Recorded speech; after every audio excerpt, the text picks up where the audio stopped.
আপনি তো কোরবানির জন্য গরু কিনছেন, আল্লাহর নামে কোরবানি দিলেন। এখন ড্রাইভারের মনে কষ্ট দিয়ে ওরা ভাড়া কম দিয়ে আপনি কোরবানি দেন, সেই কোরবানি তো কবুল না হওয়ার সম্ভাবনা বেশি। নামেন ভাই, ভাই ভাড়া কত আপনি দেন ভাই? আপনারা দিতাম কত দিতাম? হ্যাঁ, 800-900 না, কত? 800-900। আরে না মিয়া, ধরেন 200 টাকা দিলাম। 200 দিল, ইলেকট্রিক সাথে আমাদের সব ঘুরে এখন 200 টাকা। এ 200 টাকা ভাড়া স্টেশনে তো আপনি বই আর না ভাই, 200 টাকা হইতো না। না 200 টাকা নেন। না না, হ্যাঁ? 1000 টাকা দেন। আরে ভাই রাখেন 200 টাকা। না রে ভাই, আরে ভাই রাখেন না না, ভাইয়া। 200 হয় না ভাই। আরে ভাই দেখছেন তো কত টাকা 200 টাকা আমরা বলি, 11% আরে আমি আপনার কই বলেন, 3 লাখ 3.5 লাখ গরু কিনে বলছে 200 টাকা ভাড়া, এটা কি আমরা কয়? আরে ভাই রাখেন না ভাই। আমি 3.5 লাখ টাকা গরু কিনে না, আপনার সমস্যা নাকি? না, আপনার না, আমি ভাড়া আমি 1000 তো টাকা কুলামও দিতাম। বেশি, তো আমাদের আপনার ভাড়া যা তাই, আমি তো স্টেশনে তো বই থাকতাম। এই লেগে আমার 200 টাকা ভাড়া। 200 টাকা হয় না ভাই। 200 টাকা ভাড়া নিবেন নি কোন? না, না, নিলে না, ভাই, না নিলে ভাই কেন? আরে ভাই রাখেন না ভাইয়া। নিলে না, না নিলে আরে যাবো না। রাখেন না ভাইয়া। 800-900 টাকা হয় ভাই। আরে ভাই রাখেন।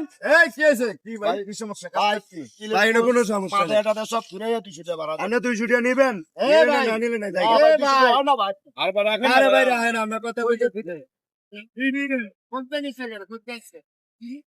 অতপ্তে গেছে কি? ইয়ার তুমি সব ঘুরে আইয়া 200 টাকা ভাড়া। হয়ে গেছে, গরু কিনতে গেছিলে? হ্যাঁ, গরু কিনতে গেছে। এ ভাই গরু কিনতে গেছিলে? কোরবানির গরু? ও আচ্ছা আচ্ছা, ভাড়া কত আপনার? ভাড়া 900 টাকা। 900 টাকা, মানে জেনুইন ভাড়া আপনার 900 টাকা। হ্যাঁ। আর দিছে কত? 200 টাকা। ভাই এটা বিবেকে বাজে না, 900 টাকার ভাড়া 200 টাকা ভাড়া কি ভাই কম দিছি? হয়তো স্টেশনে বই থাকতে পারতাম। না তো আমার লোক তোর ঘুরছে, কয় ঘন্টা ঘুরছে, না তো 2 ঘন্টা ঘুরছে। আরে ভাই, 200 টাকা ভাড়া দিছি। আরে ভাই, কম দিছি মি আনেন। এ ভাই, ভাড়া হয় না ভাই। এ ভাই, শোনেন, আপনি তো কোরবানির জন্য গরু কিনছেন, আল্লাহর নামে কোরবানি দিলেন। এখন ড্রাইভারের মনে কষ্ট দিয়ে ওরা ভাড়া কম দিয়ে আপনি কোরবানি দেন, সেই কোরবানি তো কবুল না হওয়ার সম্ভাবনা বেশি। এটা তো আপনার বুঝতে হইব। আপনি পারলে তারা 100 টাকারও বেশি দিবেন, সে যাতে কষ্ট না পায়, কারণ সে তার শ্রম দিছে, সে আপনাদেরকে নিয়ে ঘুরছে 3 ঘন্টা 3.5 ঘন্টার মতো ঘুরছে 3 ঘন্টা 3.5 ঘন্টা বেটাই ঘুরছে, মানে এত 200 টাকা ভাড়া দেয়, তাহলে বিবেক নাই।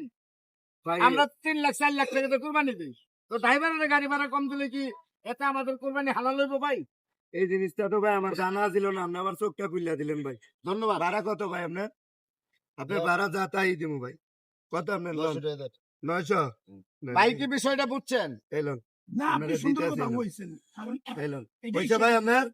হয়েছে? রাগ আছে কোনো? না, না, না। এই যে এইবার বেটা খুশি, আল্লাহ খুশি, আল্লাহ খুশি। আপনার কোরবানিও হালাল হয়ে গেল। আপনি ভাই আমার চোখটা খুলে দিলেন ভাই। ধন্যবাদ ভাই। ধন্যবাদ আপনারা ভাই। হ্যাঁ, ঠিক আছে ভাই, ঠিক আছে। আসো আসো আসো। ভাই যাও, তোমার মনে তো আর কোনো না, কষ্ট না, নাই। আমার মনে আর কষ্ট নেই। বিষয়টা হলো যে সব মানুষ তো সবকিছু জ্ঞান রাখে না, তুমি একটু বুঝাই করলে হয়ে যাবে। কাজে তো কোনো দরকার নেই, কারণ বেটা 3 লাখ 4 লাখ টাকা গরু কিনছে, তোমার এখানে আপনি ভাড়া চার বিষয়, কিন্তু সে বিষয়টা বুঝতে পারেন না একদম। যাক, দর্শক যদি ভিডিওটা ভালো লাগে অবশ্যই আমাদেরকে আগের মতো সাপোর্ট করে যাবেন। সকলেই ভালো থাকবেন, আল্লাহ হাফেজ।